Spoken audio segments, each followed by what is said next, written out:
morning, ladies and gentlemen. This is Napoleon Total back with another Dutch episode of Shogun 2, Scramble for the Far East. And, yeah, for once, we have a lot of things on our plate. One is to continue going east to invade the rest of Japan, the main island of Japan to be exact. And we are also planning, an invasion of Korea. But before we have to invade Korea, we do kind of have to invade, essentially, the islands near Korea, and we have to start off the invasion of Honshu, which is what we are doing right now. Now, in terms of armies, I have actually quite a lot of armies. I do have a lot of military advisors, so that's also the good thing because I do need replenishment, and technically, we are going to be facing the European factions. I hope that I don't have to deal with them as soon as I can, because the first thing they want you to do is, well, European factions, the AI essentially, will make a lot of allies, and then what's going to happen is that they're going to make allies with themselves, and what ends up happening in the late game is basically these allies will decide to go to war with you for absolutely no reason, and there's nothing really much you can do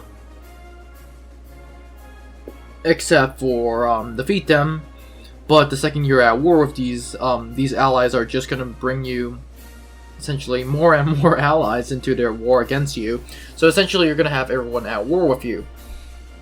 That's it. The only way to ensure that you won't get multi-team is bring allies of yourself. But there's the big problem of some of your allies. It's just gonna be wild. Have to say. So therefore, I don't really want to meet up with the Europeans just yet.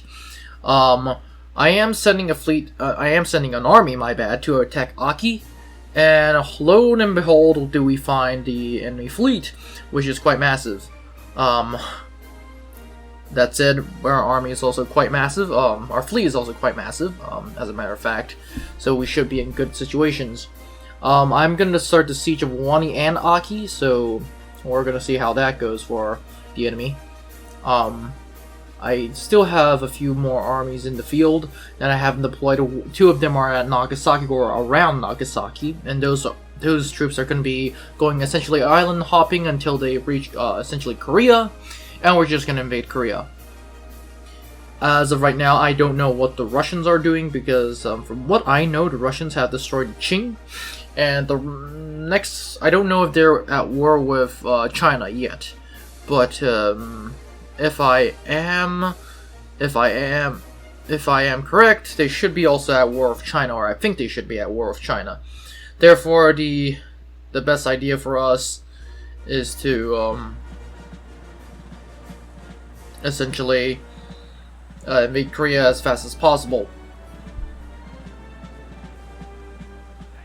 You see me here, the enemy fleet has decided to attack us, and during this entire battle I had I couldn't see what the heck was going on between my troops and the enemy troops. That is why you can see some of my guys doing some weird formations. After our guys start firing, I realized, oh, the entire enemy fleet is heading for my right flank, so I only have one ship on the right flank.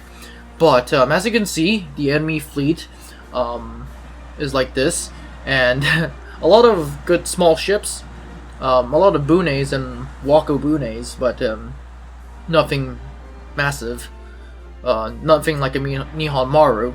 But on the right flank you can see one of my ships started to open fire, and we're just gonna instantly set fire to the first ship, which I realized, oh wait, the enemy is attacking our right flank because of the fog, yeah. I'm really starting to imagine what would happen in real life. For example, what would happen if a historical commander, like historical commander during that time, what would happen during a naval battle during the fog? Obviously, there are not a lot of naval battles which are fought during the fog because both sides can't really see each other, and both sides can't. It's gonna be friendly fire, and yeah. So that's one of the reasons why most navies in the and back then didn't fight in the fog. But that said, I'm still trying to have to see what the heck is going on between my fleets. The enemy is going to be firing arrows to kill some of our deck dudes, but we do have another ship coming in because I realized what the heck was going on. So I'm going to send another ship, and we're just going to open fire. As you can see, at this point, we're just going around destroying the enemy fleet. The only thing stopping me is literally, once again, the fog. If this was a clear day, blue sky battle, then I don't think the enemy could have even lasted this long, considering I have 4 ships, and the enemy essentially have only 6. But if one ship can destroy an entire Nihon Maru fleet, then this is essentially a joke. You can see the ship set on fire, and now they're running for their lives, or jumping for their lives. Back then, sailors didn't really know how to swim, so that is why you see them slowly, essentially drowning to death. At this point, if I were them, I would just rather stay on the ship. Finally, you see here one of the last ships of the entire enemy fleet, and we're just going to set fire to it, and the crew are just going to jump off. And the second they jump off, yeah. We essentially destroyed the entire enemy fleet with no casualties in terms of ships to ourselves. We actually captured a lot of ships, but those ships are essentially useless, so I don't really know what to do with them except for essentially scuttle them.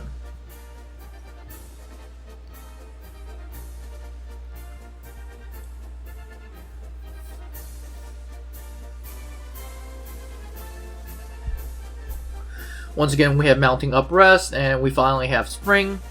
That's good. That's very good. We do have to send our advisors to train troops again. And the enemy army in Aki is not scary, especially since they don't have a general. So, although I'm not, it's not that good to auto-resolve. There is an enemy spy, well, assassin to be exact. And, yeah. A lot of other provincial management. We're gonna scuttle these. We're gonna that's okay. Yeah, I did something wrong. We're gonna have our capture ships attack an enemy port, which is what they're doing right now. Which is essentially the only thing I can do with them, while my essentially the fleet attacks the port in Bingo or Bungo. This fleet has pretty much destroyed a lot of enemy ships at this point. One of the ships actually in this fleet actually destroyed a Nihon Maru fleet, so that's one. It destroyed another fleet besides that Nihon Maru fleet, which also consisted of one ship, one Nihon Maru. So essentially they killed a lot of capital ships by now. 2 of them are super capital ships like Nihon Marus, and the rest, I would say 10 or something are like medium bunes or something like medium bunes or wako bunes. But yeah, that's that. I'm also trying to get newer ships, because the newer ships are just straight outright better. Although you do see me producing some of the older ships. Actually, no, we're producing. Yeah, we're trying to produce the. It takes 4 turns, so we have to wait for 4 turns. But as of right now, I'll still be pumping out ships because, well, against essentially traditionalist fleets, our regular ships can be extremely useful. Against essentially the Western fleet, we will be needing iron-plated ships and other ships like that. So we need to do stuff quick. But we're gonna end the turn, and we're already seeing what the heck is going on. We do have another rebellion at Tagamashima, but that's not really impressive. We do have the enemy detected and the enemy assassin. Don't know what to do, especially with my geisha, but we are just going to attack this settlement. We're going to siege it out. I'm going to send this army back to get some replenishment, and I'm hoping to lure out the enemy to attack me, and because the second the enemy attacks, they're essentially going to lose. And that's how confident I am in my abilities. in destroying enemy armies as of right now. But that said, there are certain ways that you can definitely destroy European armies, especially in the early game. As a matter of fact, early and late, and that is essentially what it comes to mind is essentially grab them by the belt, or in human terms, get them in melee, and the second we can get them in melee, it's gonna be good. Another thing that is also good is essentially use arrows, because those things can actually rack up a lot of kills, especially used en masse, and use the terrain. But yeah, that's that. Get in melee, use the terrain, and use archers. But we're gonna end the turn again, and well, there's nothing, once again, much going on. The Europeans, we haven't discovered them, which is a good thing as of this point. I don't want to discover them, like I've said. And I think the enemy attacks us, so that's a good thing. Yep, the enemy decides to attack us, and we're just gonna fight this on the battlefield. In terms of the battle, in terms of the troops, I have a massive line of Dutch East Indies infantry, and these guys are going to be extremely useful in the front lines. They're just essentially going to be getting down the enemy army down, but as of right now, they're just standing there, and you can see essentially I have the entire line of them, 3 ranks deep, and yeah. The enemy army is essentially a samurai army. They have a lot of essentially these militia, which once again they're dressed up in the Japanese Imperial Guard uniform afoot. The good thing for us, although they look good, they're quite terrible considering the fact that they have 300-year-old Portuguese matchlocks, so we're safe on that part. And the enemy do have some good units of samurai and mounted samurai. So their force, in terms of, have terrible gun units. They have some pretty good melee units. And that's their army, to be honest. It can be pretty devastating, so that is why we still have to be careful. There is this town in the middle of the battle, and you can see it right now. And at first I thought there is no way in heck the enemy is gonna use this, because essentially what that does is just gonna make the enemy essentially clump up, and I can just gun them through, because these streets can be really useful in clumping the enemy up, and the second the enemy clumped up, I can just use suppressing fire. But I thought, oh, they're not gonna do that, and I see this happen, and then I realized, yeah, maybe once again the AI has not disappointed me in their stupidity. So the enemy cavalry, this is actually, I think, Katana Ronin cavalry. So they're gonna charge at my guys. We're just gonna open fire en masse to scare, essentially not only scare, but shoot them away. And you might be thinking, oh, I think the enemy learned their lesson, but guess what? Nope. The enemy decided to send in militia this time. And thankfully, to my surprise, seeing this is one of the only units that the enemy sent in terms of units through this town. But this militia unit is gonna play shoot me down. They're gonna actually fire away at my guys, which, although it's not a bad idea, is a terrible one considering the fact that my guys essentially are gonna gun them down faster. You can see here enemy spear levy is straight outright charging at me. I did plant stakes in order to scare away a cavalry charge, but these spearmen will have absolutely no problem in getting the stakes. Their only problem is their morale, which, as you can see, some of them are breaking. Another unit that has decided to charge in, but my guys are actually going to be way better than them, because our guys are trained in the European doctrine, and they're trained soldiers against these guys who are essentially levies. We're actually doing so well that I decided to move up, because this town is pretty much ours, essentially, with no troops in it, of course. I don't have a single unit in it, but the enemy is not moving any troops through the town. On the right side, where most of the enemy elite melee troops are, it's starting to be hard. These katana samurai, so essentially these guys have been training for most of their lives on how to kill people, are going up against my guys who are trained in European doctrine. Although it's not easy, we are able to hold, and the second we do hold, we're just gonna send our cavalry on the flanks. My Dutch Lancers do the worst charge ever that I ever seen. This was actually a charge, and it did pretty terribly, but it was more than enough, I think, to scare this unit away. Now you can see the enemy are firing fire arrows, which is used to scare my men. Our guys are actually going to charge in with fixed bayonets, and we're actually going to eventually just break this unit, which they actually break right now. And we're just going to charge into the bows, and we actually do get some pretty good charges here. Actually, no, I take it back. We don't.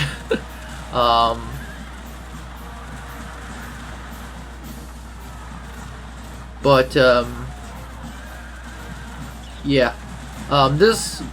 I'm using my cavalry to stop them from firing, which is quite important, because these guys are pretty good at firing. But all across the front, you can see the enemy army is essentially running away.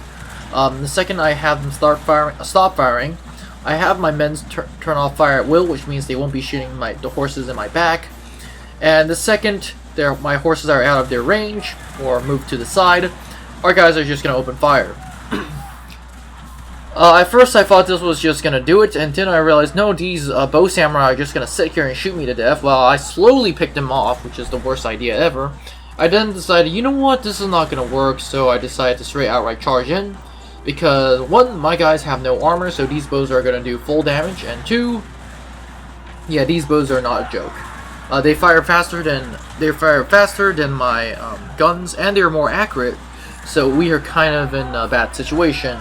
That said, we do have more troops, and yeah, it's just I don't want to take unnecessary casualties, so I'm just going to order a full bayonet charge of Dutch East Indies light infantry.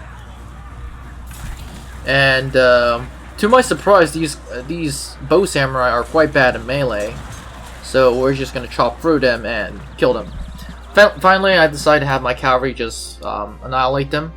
And yeah, we won a pretty good victory at Aki. The enemy is going to reinforce Bungo for some reason, and the enemy has decided to sally out Iwani. But we're just going to destroy this army real quick, and we're going to peacefully occupy. So yeah, that's 2 wins for us. One at Aki and one at Iwami. So that's good.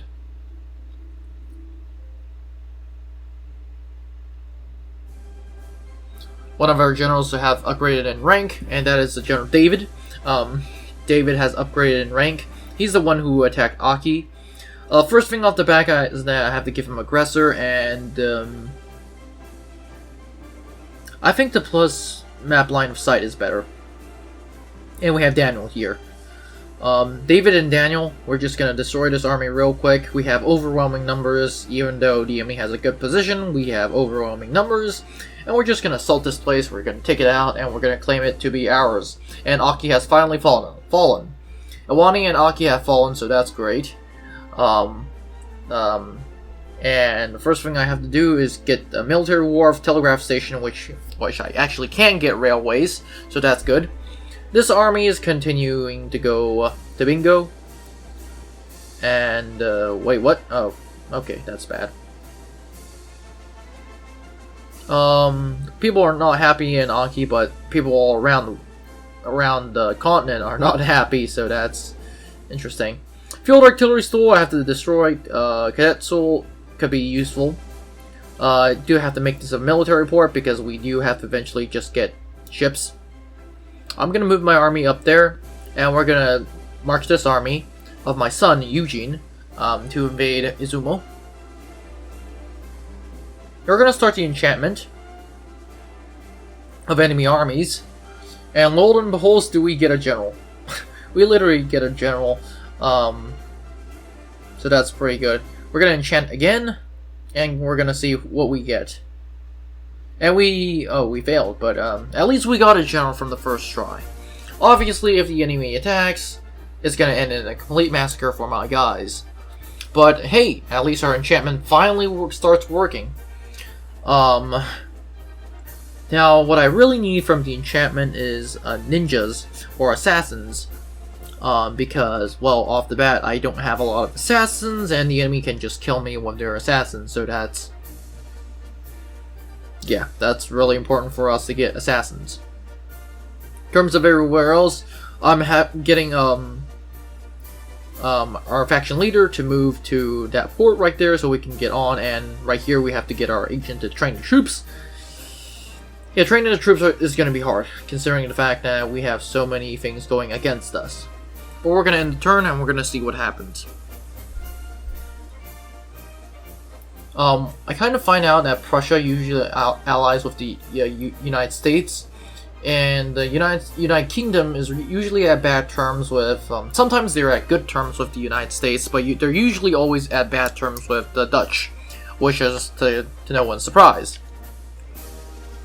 The enemy army decides to move out of Bingo, so that's going to be interesting. We're going to see what happens to them, although they've moved only one of their armies, which is sad. This was yeah, it's interesting. But we have another rebellion, and we have another rebellion, and this general somehow managed to survive, although considering the fact that we have literally so many things going against them. We're gonna attack with our army, and we actually can take it out, but we're gonna continue the siege. We're gonna have our agents torment again, and by sending enchantment, so we can get another general, hopefully. Enchantment failed, that's no surprise. We're gonna try again.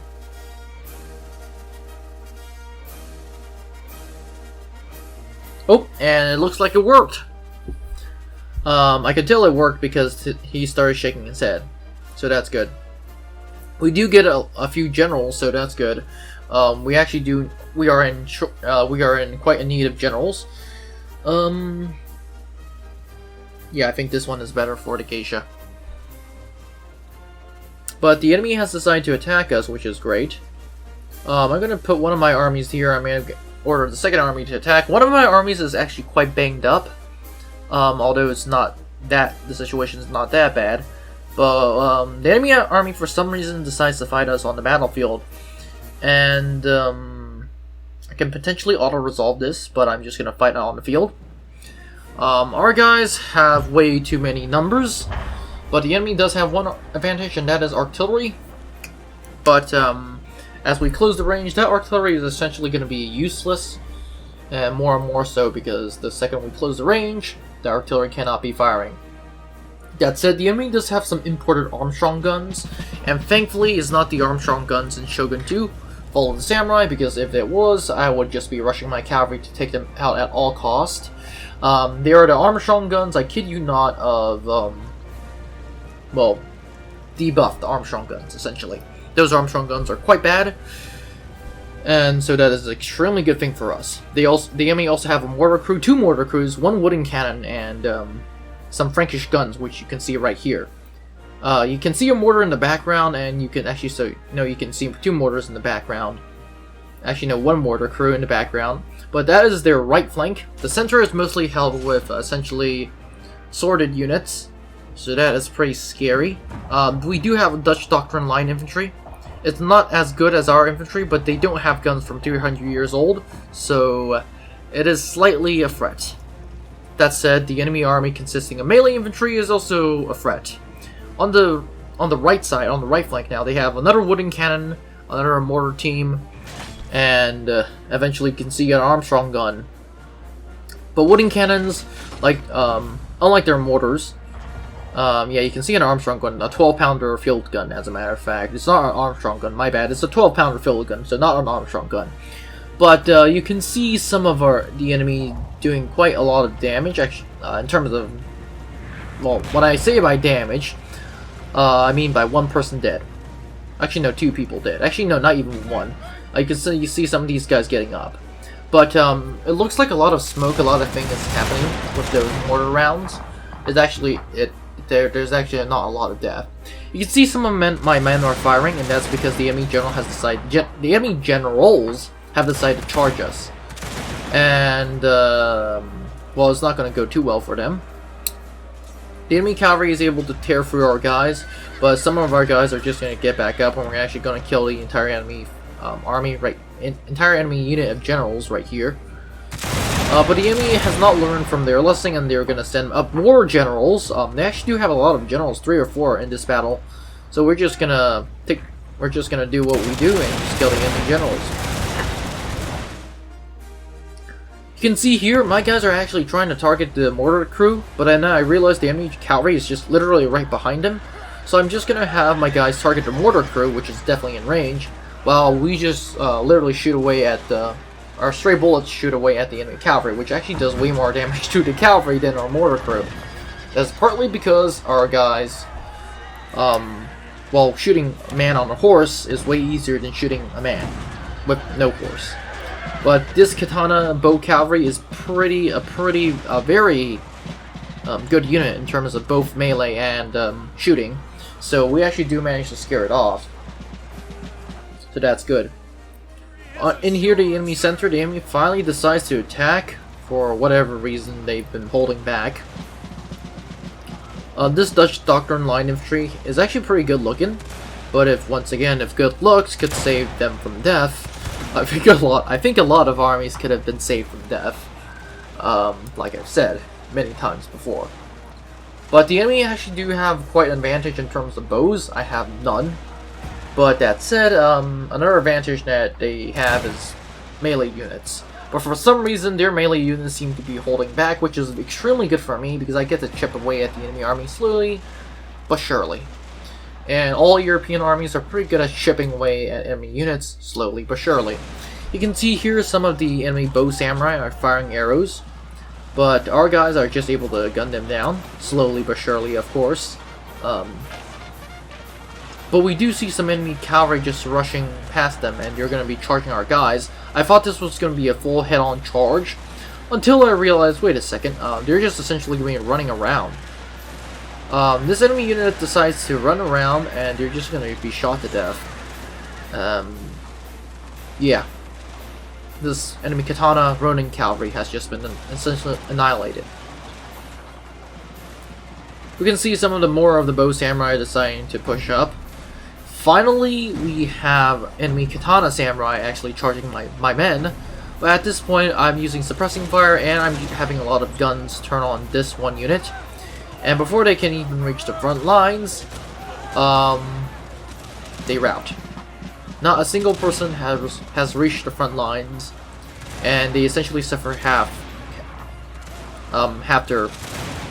they lost half their numbers, is what I'm trying to say.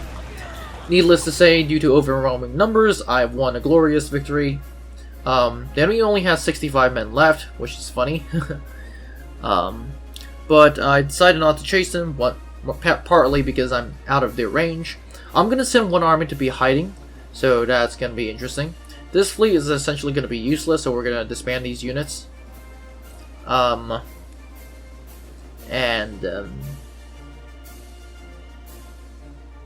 I do think I have a bit few of units that can move.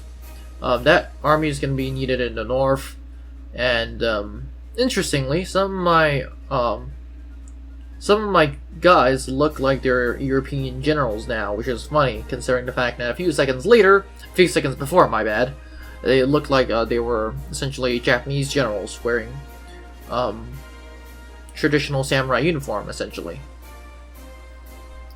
But in terms of the fleet, we do have a few new ships, so we can use. I'm waiting for my second army led by my faction leader, which is slowly but surely replenishing across the front. This army is actually quite veteran up in terms of East Indies line infantry and stuff like that. But yeah, that's gonna be interesting.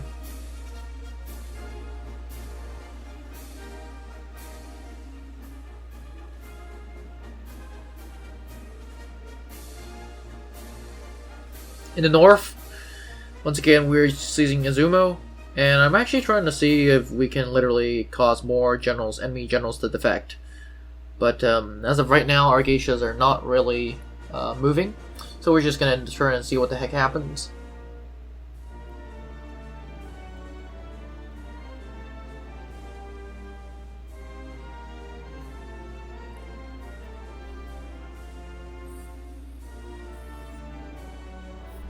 in terms of this campaign, you don't see me really doing a lot of siege battles. And the reason is because, the reason why I'm not doing a lot of siege battles is physically because I can't for the Dutch. And I think that is it for the episode, guys. Have a great day, and I'll see you in the next one. Now, before you leave, I would like to thank you very much for watching this video. I would be honored if you could like and subscribe to the channel. Remember, more videos are coming out, so it is a good idea to click on that notification button. Anyways, have a great day, and I'll see you in the next one.